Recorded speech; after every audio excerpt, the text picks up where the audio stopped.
Welcome to a journey through one of the most disturbing cases in Appalachian history.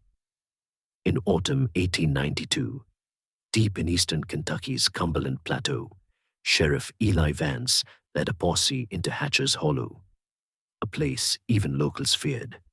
There, they uncovered a nightmare. Sisters Elspeth and Morwen Blackwood had spent 20 years luring transient men to their compound, believing they were chosen to birth a new tribe of Enoch. 23 feral children were found living in squalor. The sisters felt no remorse, only divine purpose. How was this hidden so long?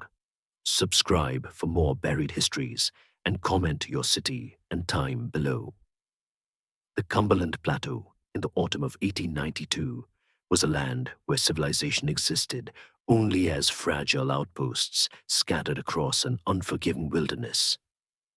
Eastern Kentucky's mountain country stretched for hundreds of miles, a labyrinth of steep ridges, narrow hollows, and forests so dense that sunlight struggled to reach the forest floor even at midday.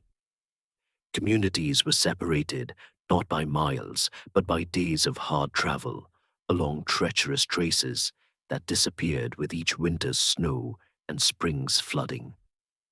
It was a place where a man could vanish into the green depths and never be found, where the boundary between the known world and the unknown was measured in footsteps rather than distance. In this landscape of profound isolation, there existed pockets of human habitation so remote that they operated under their own laws, their own beliefs, their own terrible logic. Hatcher's Hollow was one such place. Even among the isolated settlements of Floyd County, it held a particular reputation.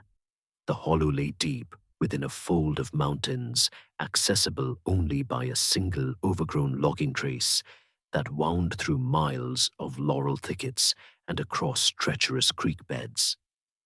The few locals who knew of its existence spoke of it in hushed tones, when they spoke of it at all. It was a place with a history that predated the county's official formation, settled by families who had pushed into the mountains, seeking not opportunity but escape. The Blackwood family had claimed that land generations prior, and with each passing decade, they had retreated further from the world beyond their ridgelines. The family's patriarch in those early days was remembered only as a stern, Bible-clutching man who believed the outside world was beyond redemption.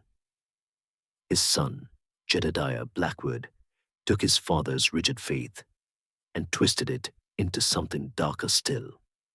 Those who occasionally encountered Jedediah at the trading post in the 1850s and 60s described a gaunt man with burning eyes who spoke in biblical cadences about prophecy and purity, about a coming apocalypse that would cleanse the mountains and leave only the chosen to inherit what remained.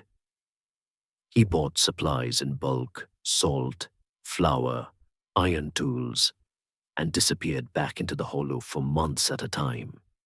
By the 1870s, he stopped coming at all, and the few who remembered him assumed he had died, as men did in that country, quietly and without ceremony. But Jedediah had not died. He had retreated completely into his hollow with his two daughters, Elspeth and Morwen, raising them in absolute isolation according to his self-made religion. The outside world, he taught them, was corrupted beyond salvation. Their bloodline, he insisted, had been chosen by divine providence to survive the coming judgment and birth a new tribe, a pure generation of mountain people who would reclaim the wilderness after the sinful world had destroyed itself. The sisters grew to womanhood, knowing nothing but their father's teachings, nothing but the hollow and the prophecy that defined their existence. By the time Jedediah finally did pass, sometime in the early 1880s, His daughters were already in their 30s, shaped entirely by his vision. They continued his work with unwavering conviction. On rare occasions, one of them would appear at the general store in the nearest settlement, a full day's walk from the hollow. The merchants who served them remembered women who were unsettling in their silence, who moved with a feral efficiency, who traded furs and ginseng root for the few supplies they could not produce themselves. They spoke only when necessary, their voices flat and strange, their eyes pale and unblinking. Children instinctively moved away from them. Men found excuses to be elsewhere when they entered a room. The pattern began so gradually that no one recognized it as a pattern at all. In 1873, a traveling tinker named Samuel Hodge was noted to have passed through the region.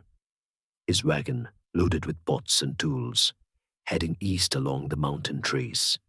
He never arrived at his next destination. His disappearance was attributed to the dozens of ways a man could die in that country. A broken wagon wheel leading to a fall down a mountainside, a chance encounter with a black bear, a simple wrong turn into terrain from which there was no return. A year later, a young logger from Virginia, seeking work in the timber camps, was last seen asking for directions to a supposed job site somewhere near the Blackwood land. He too vanished without trace. Then a fur trapper in 1876, a whiskey peddler in 1878, a circuit preacher in 1880 who had spoken of bringing salvation to the most isolated souls in the mountains. The disappearances occurred with such irregularity, separated by months or even years, that they registered only as individual tragedies in a place where tragedy was commonplace. The men who vanished were all transients, drifters, without families waiting for them, without anyone to raise an alarm when they failed to arrive. They were ghosts even before they disappeared. But among the loggers and hunters who worked the high country, a different kind of knowledge began to accumulate. It was spoken of only in whispers around campfires, never in town, where it might be dismissed as superstition. A man was a fool, they said, to travel alone near the trace that led to Hatcher's Hollow.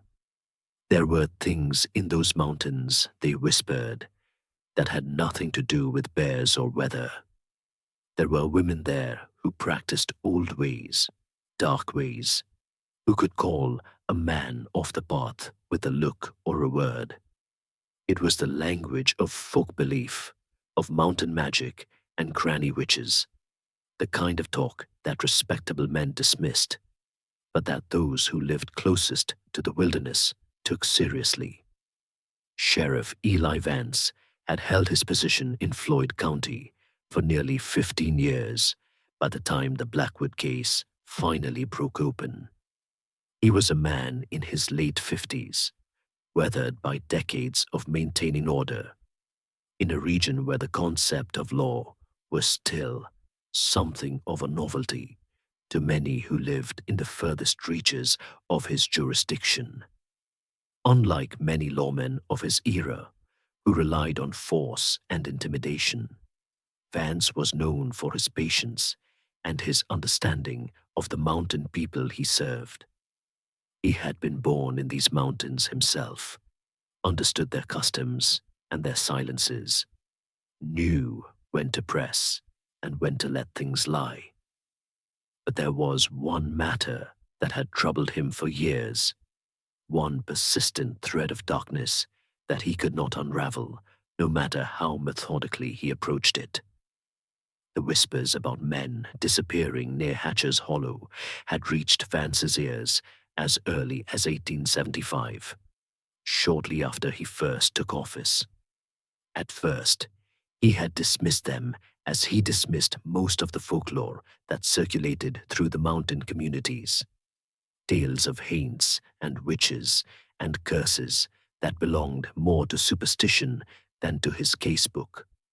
But as the years passed and the whispers continued, always in the same vague pattern, always connected to that same remote hollow, Vance began to pay closer attention.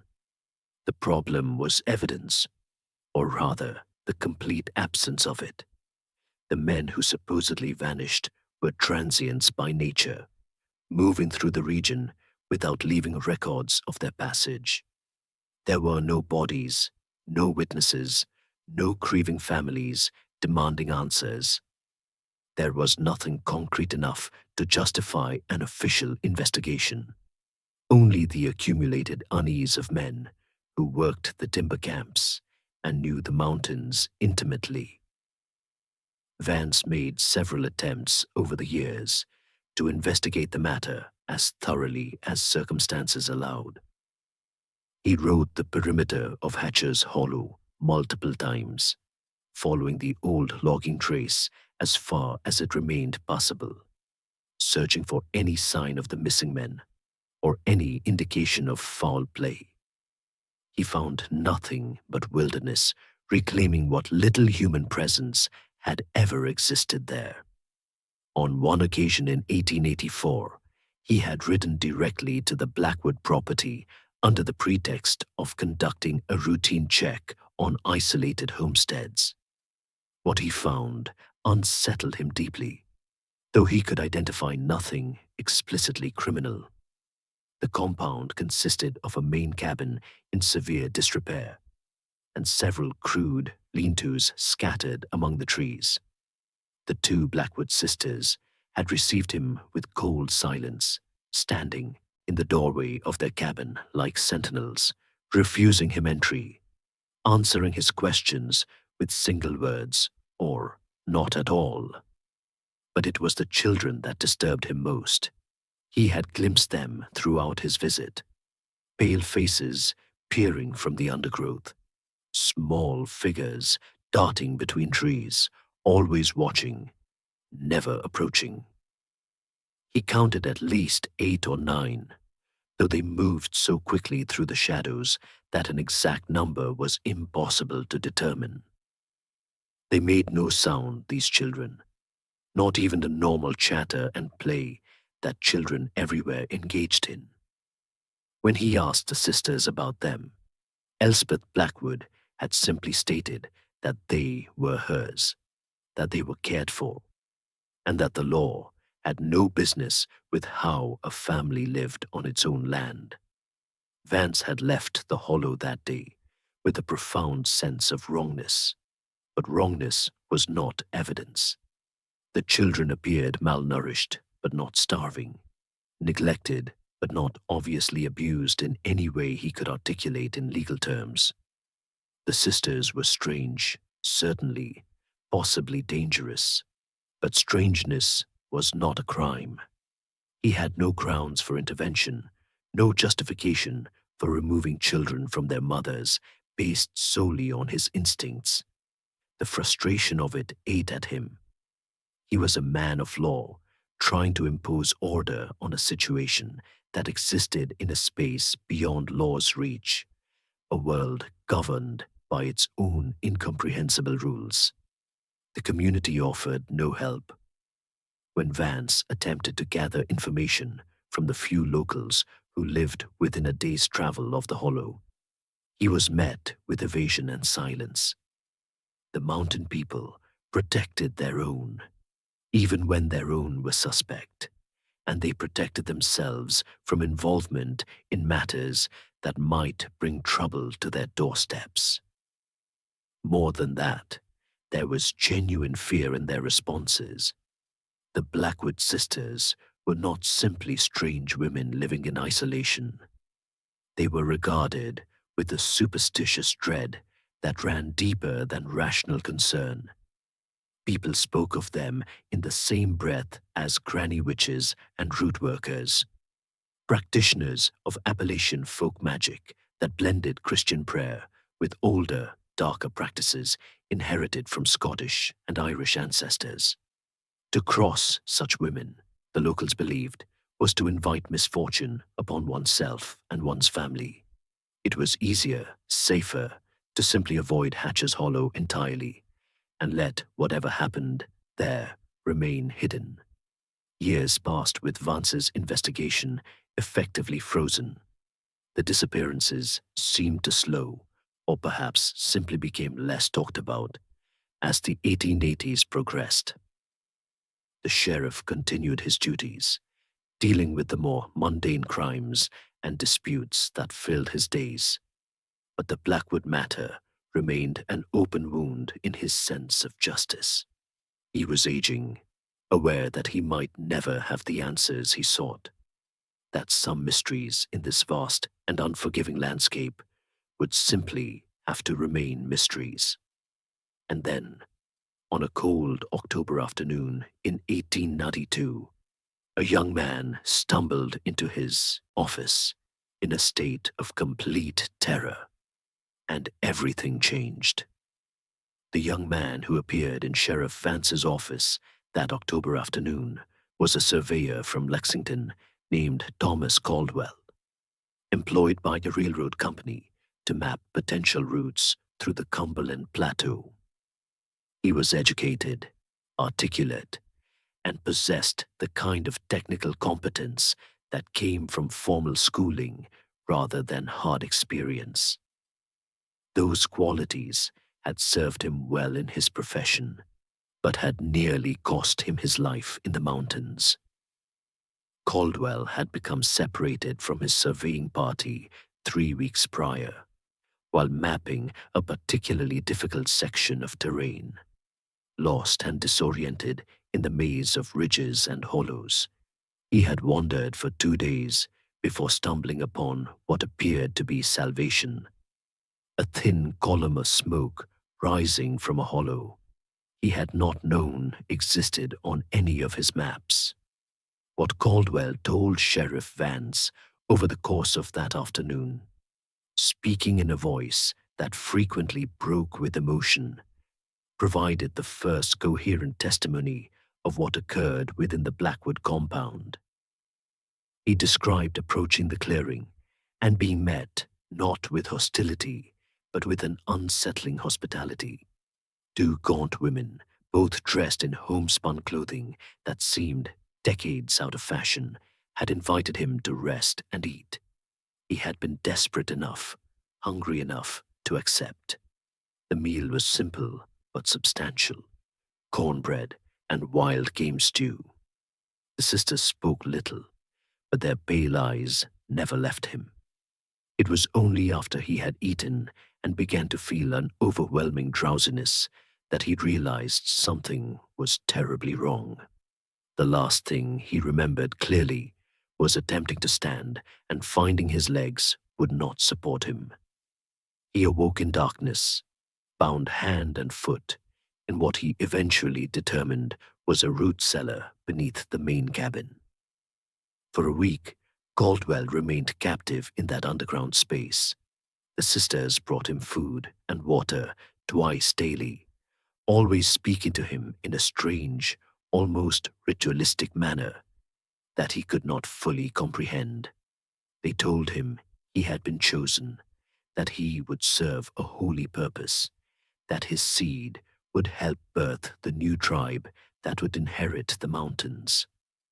The horror of understanding what they intended came slowly to him in that darkness. He heard children's voices above him constantly, speaking in a dialect he could barely recognize as English. He heard the sisters moving about their daily routines with a methodical efficiency that suggested this was far from the first time they had kept a man in that cellar.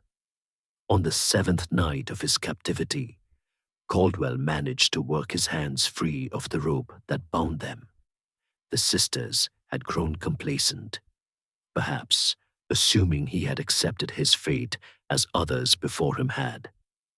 When Morwen Blackwood descended the ladder to bring his evening meal, he attacked her with a desperation born of absolute terror, knocking her unconscious and fleeing into the night. He ran blindly through the Itista forest, pursued by sounds that he could not identify, whether human or animal, whether real or imagined by his traumatized mind. He ran until exhaustion and blood loss from cuts sustained in his flight finally forced him to collapse.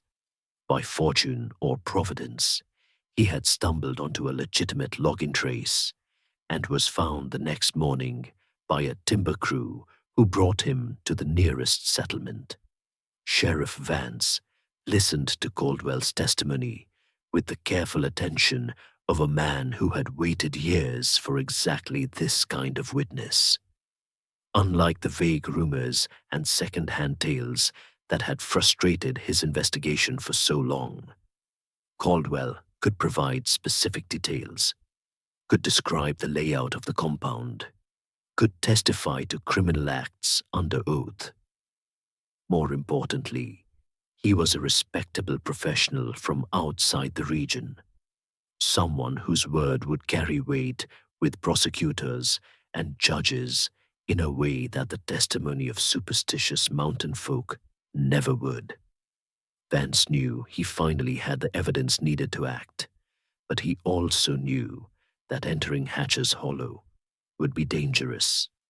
The Blackwood sisters had operated with impunity for decades, in a place they knew intimately, and they had raised an unknown number of children who would likely defend them. Vance spent 3 days organizing a posse, carefully selecting men he trusted to maintain discipline and restraint.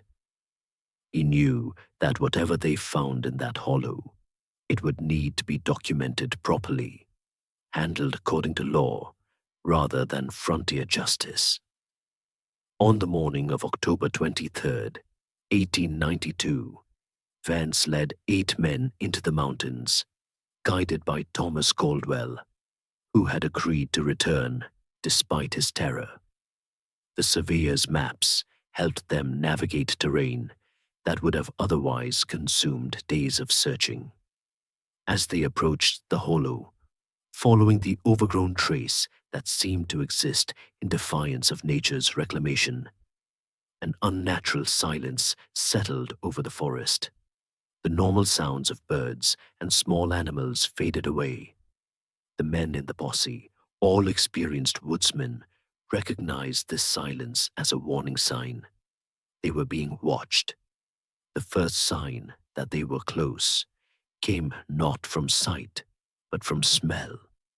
The acrid smoke of a peat fire mixed with something else, something organic and foul that spoke of poor sanitation and too many bodies in too small a space. Then they saw the crude symbols carved into trees along the path, marks that resembled no language any of them recognized. Small snares hung from low branches, designed to catch rabbits and squirrels, but also positioned at a height that suggested they might serve as tripwires or alarms. The children were alerting their mothers to the intrusion. Vance ordered his men to proceed slowly, weapons ready but not raised, trying to project authority rather than aggression. They had come to uphold the law, not to wage war, though the distinction might prove meaningless in the confrontation that lay ahead. The Blackwood compound revealed itself gradually as Sheriff Vance's posse emerged from the tree line into a clearing that nature had already begun reclaiming. What struck the lawmen first was not the poverty, though that was evident enough, but the deliberate isolation of the place. The main cabin stood at the center of the clearing, a structure that might have been substantial once, but had deteriorated into a sagging ruin of weathered logs and a roof patched with bark and animal hides. Surrounding it were 4 or 5 lean-tos constructed from branches and scraps of cloth, shelters more appropriate for livestock than human habitation. A thin stream of smoke rose from a hole in the cabin's roof. and the smell that had warned them of their approach grew stronger here. Unwashed bodies, rotting food scraps, human waste inadequately disposed of. This was not simply poverty. This was a family living at the very edge of human existence. The sisters emerged from the cabin before Vance could announce himself. Elspeth and Morwen Blackwood stood side by side in the doorway, and the sight of them silenced the murmuring among the posse. They were not what the men had expected. There was no wild-eyed madness in their appearance, no obvious signs of the depravity they had been accused of. Instead, they presented as two severe, weathered women who might have been any age between 40 and 60, their faces lined by hard living and their bodies thin from inadequate nutrition. They wore simple dresses of homespun fabric, faded and patched, but clean enough. Their hair, streaked with gray, was pulled back severely from faces that showed no fear whatsoever at the sight of armed men entering their domain. What unsettled the lawmen most was the complete absence of surprise in their pale eyes. They had been expecting this. Perhaps they had always been expecting this. Elspeth Blackwood spoke first, a voice flat and carrying none of the deference that mountain women typically showed to men of authority. She asked what business the law had on her land, on the sacred ground her father had claimed and consecrated. Sheriff Vance, maintaining his composure, informed her that she and her sister were under arrest for kidnapping and unlawful imprisonment based on the testimony of Thomas Caldwell. At the mention of the surveyor's name, the first crack appeared in Elspeth's stoic facade, not fear or remorse, but a flash of what might have been disappointment that a chosen vessel had proven unworthy and escaped. She made no move to resist. Neither sister did. They simply stood there, radiating a quiet certainty that whatever the lawmen believed they were doing was ultimately meaningless against the divine purpose the sisters served. Then the children began to emerge, and the true horror of the situation became clear. They came from the lean-tos, from the forest edge, from places of concealment the lawmen had not even identified. One by one, then in small groups, they appeared like ghosts, materializing from the morning mist. The deputies began counting, their voices tight with shock as the numbers climbed. 5, 10, 15. The counting continued. 20. 23 in total, ranging from a child who could barely walk to a young man who appeared to be 17 or 18 years old. They were uniformly malnourished, their clothing consisting of rags and animal skins stitched together with obvious inexpertise. Their hair was matted and wild. Many were barefoot despite the October cold. But it was their behavior that disturbed the lawmen most profoundly. They made no sound. They communicated through gestures and expressions, moving with a coordination that suggested they had learned to operate as a collective organism. They positioned themselves between the posse and their mothers, not aggressively, but protectively. Their pale eyes, so like Elspeth's, watching the strangers with an inhuman wariness. One of the deputies attempted to speak to the nearest child, a girl of perhaps 12 years. She recoiled from him as if burned, hissing like a threatened animal before darting behind her siblings. Another deputy tried to approach with his hands raised in a gesture of peace, speaking in the soft tones one might use with frightened livestock. The children responded by backing away as a group, maintaining their defensive formation.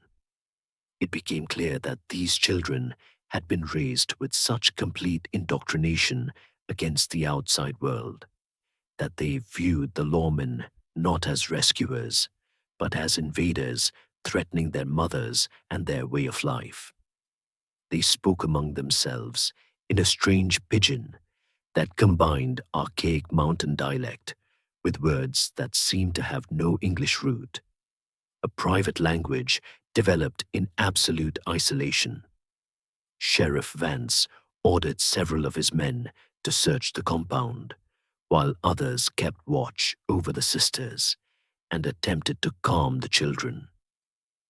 What they found inside the main cabin provided the physical evidence that would support Caldwell's testimony and hint at the fate of the men who had come before him.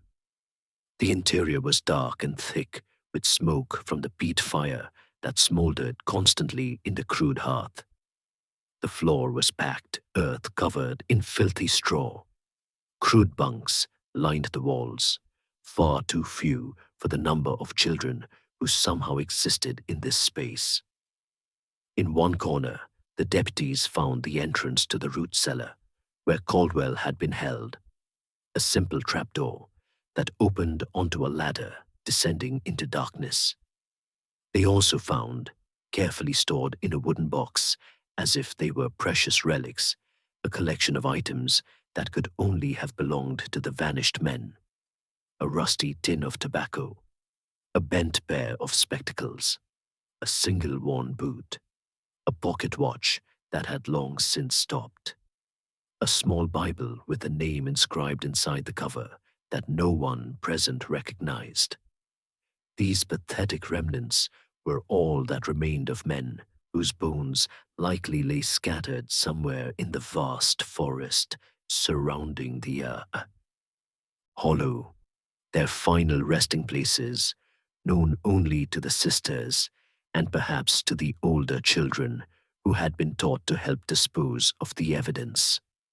The trial of Elspeth and Morwen Blackwood in the winter of 1892 became a spectacle that drew journalists from as far away as Louisville and Cincinnati.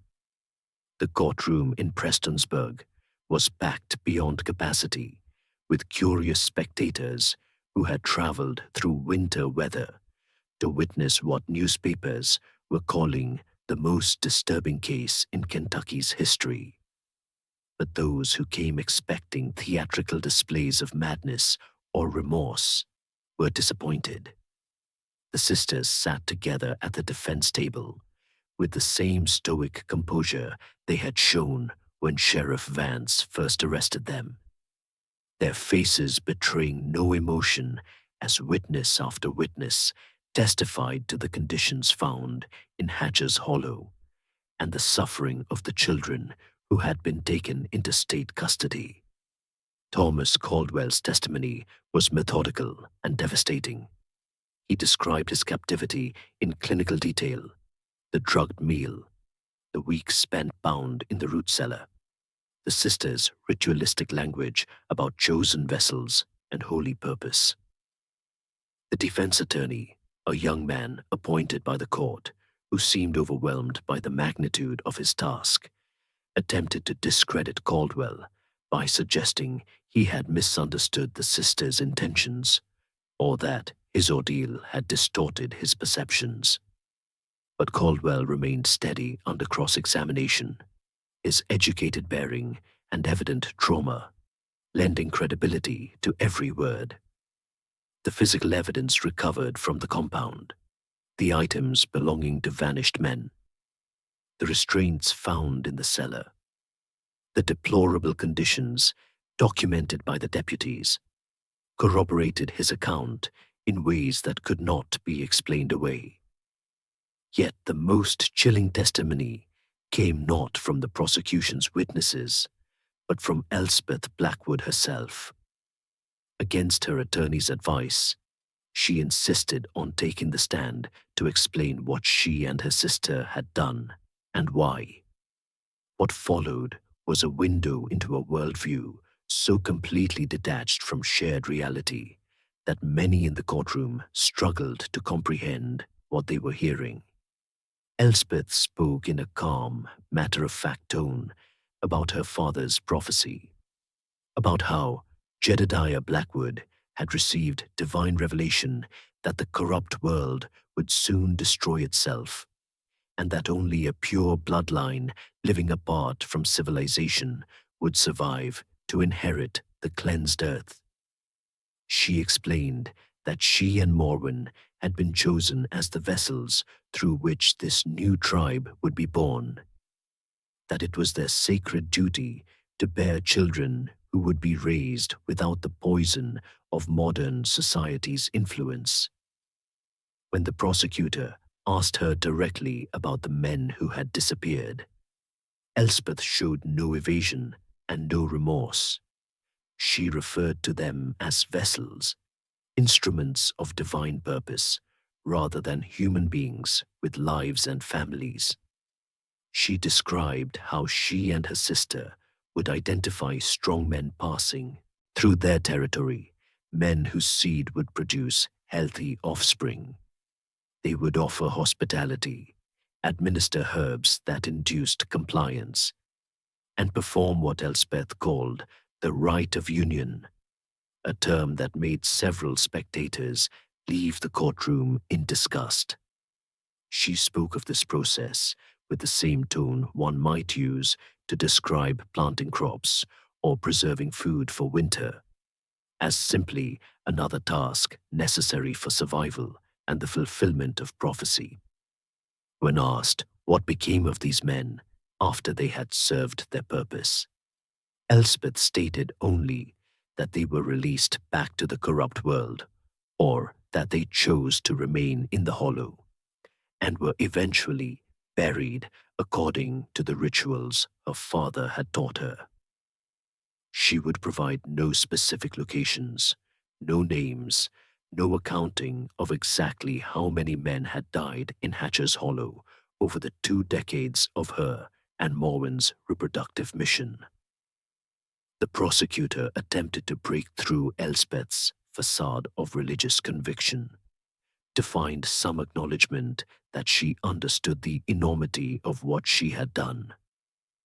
He asked if she felt any remorse for the suffering she had caused, for the men who had been murdered, for the children who had been raised in conditions unfit for animals.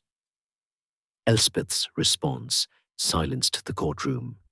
She stated that she felt only pride in having fulfilled her sacred duty, despite the hardships and isolation it required. She said her children were not suffering, but blessed, raised in purity, away from the sins that would soon consume the outside world. She said the men who had fathered her children should be honored to have participated in the creation of the new tribe, whether they had understood their role or not. There was no remorse, because, in her understanding of reality, she had committed no sin. She had simply obeyed divine mandate, as surely as Abraham had been willing to sacrifice Isaac. Morwen Blackwood never testified. She sat silently throughout the trial, her eyes downcast, occasionally glancing at her older sister with an expression that might have been devotion or might have been fear. When asked by her attorney if she wished to speak in her own defense, she simply shook her head and whispered that Elspeth had spoken for both of them, as she always had. The younger sister's passivity was almost as disturbing as Elspeth's zealotry, suggesting a lifetime of psychological dominance that had left Morwen without any identity separate from her sister's will. The jury deliberated for less than 3 hours. The sisters were found guilty of kidnapping, unlawful imprisonment, and contributing to the delinquency of minors. The prosecution had wanted to charge them with murder, but without bodies or definitive proof that the missing men had been killed rather than simply held and released, the legal standard could not be met. The judge, in his sentencing remarks, struggled to find language adequate to the situation before him. He stated that Elspeth and Morwen Blackwood represented something beyond common criminality, that they were the product of an isolation so complete it had created what he called a separate and terrible kingdom, operating under laws that no civilized society could recognize. He declared them criminally insane and a permanent danger to any community. Rather than imprisonment, they were sentenced to indefinite commitment at the Eastern State Asylum, where they would spend the remainder of their lives separated from society and from each other.